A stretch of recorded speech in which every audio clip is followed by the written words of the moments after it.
उधमपुर के खटीमा से सिर कटी लाश मिली, जिसको देख पुलिस समेत सभी लोगों के होश उड़ गए। इस बेरहम हत्या की खबर जब भाई ने सुनी तो वो बुरी तरह टूट गया। भाई की कलाई तो सुनी हुई ही, साथ ही घर वाले भी बुरी तरह टूट गए। भाई आशीष ने अपनी बहन की पहचान उस दुपट्टे से की जो उसने रक्षाबंधन वाले दिन राखी बांधते टाइम पहनी थी। आशीष को एक पल के लिए विश्वास ही नहीं हुआ कि जिस बहन की राखी से उसकी कलाई सस्ती थी वो अब इस दुनिया में नहीं रही।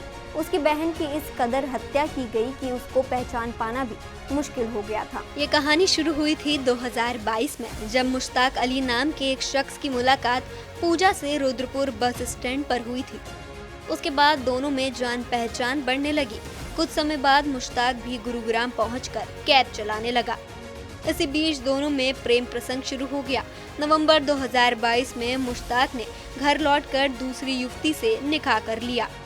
इसका पता चलने पर पूजा भी सिरतारगंज पहुंची और उसकी मुश्ताक के साथ कहासुनी हुई। पंचायत में दोनों के बीच समझौता कराया गया। रिलेशनशिप में आने के बाद मुश्ताक ने पूजा का काफी फायदा उठाया।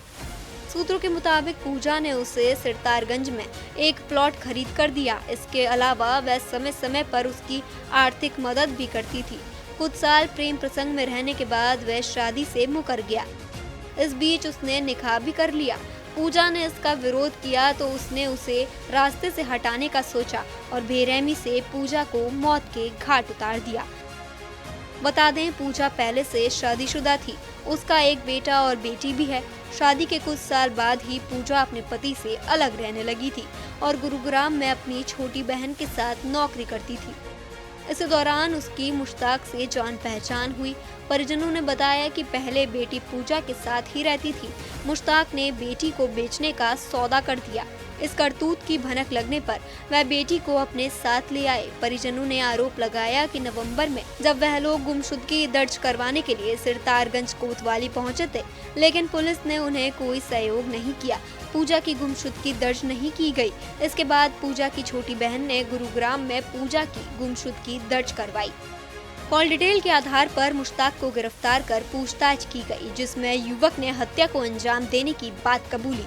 उसकी निशानदेही पर युवती की सिर कटी लाश नहर से बरामद की गई, जिसमें भी सिर अभी तक बरामद नहीं हुआ है।